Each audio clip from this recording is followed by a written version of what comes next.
Hello, my name is Lauren Van Cise.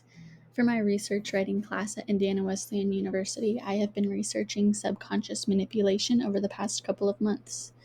I will share with you what I found regarding this topic: the idea that manipulation happens all around us, even when we don't realize it. So, what is subconscious manipulation? As I just said, manipulation happens all the time in ourselves and others, and a lot of the time, one of the two parties, the manipulator or the receiver, is unaware that manipulation is taking place.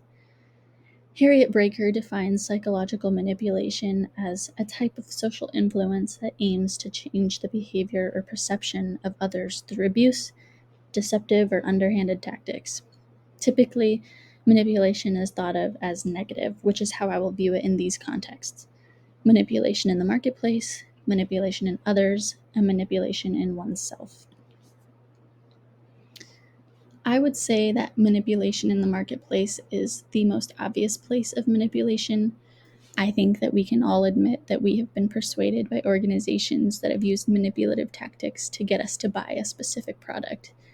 This purposeful design has a name, and the authors of The Philosophy of Online Manipulation reported that it's called Commercial Online Choice Architecture, abbreviated to COCA. Merchants, like physical stores and gas stations, use various methods to manipulate consumers subconsciously. In places like the grocery store, premium goods are at eye level, so that they're right in front of our faces, which increases the chances of purchasing those products rather than the ones on the top or bottom shelves. If you look around, there are signs everywhere that are most likely meant to manipulate you to spend money, such as limited time offer or buy one, get one. In those cases, you should pause and think about your need for those products, and if the amount you would spend, regardless of how much you would quote unquote save, truly meets your needs. Companies are just trying to make as much money as possible, so ask yourself, what do I really need?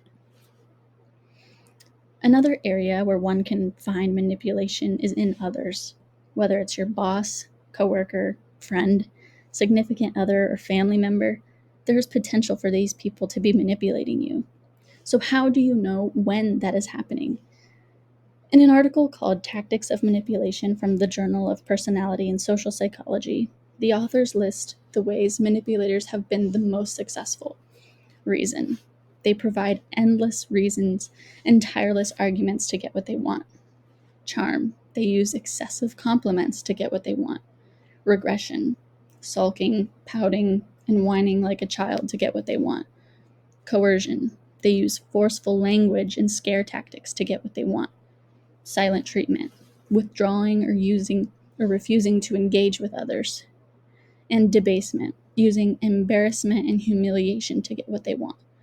You can look for these things in the people around you to become aware that they might be manipulating you.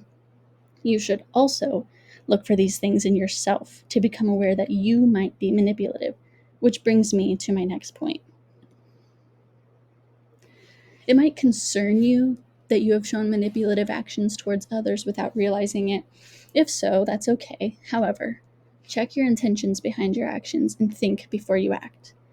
Sarah Regan, from an article called Are You Manipulative? 13 Behaviors to Watch For in Yourself, said, "You're being manipulative if you want something from someone and feel like you have to finesse it out of them, rather than just expressing what it is you're thinking, feeling, wanting, or needing." Sarah Regan provided a list of things to look for. You'll go to great lengths to get your way.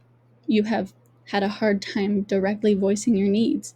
You project onto others. You lie. You make people feel guilty. You don't keep promises. You do nice things with expectations. You punish people when you don't get your way, and you're overly persuasive. So, when we think about manipulation, the biggest thing we can do to combat this issue is to become more aware.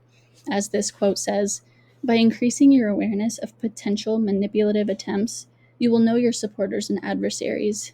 Not everyone is trying to manipulate you, but just by knowing that it's always a possibility, even in yourself, can protect you and others from getting hurt. That is all I have to share with you. Thank you for listening, and here are the sources in which I found this information.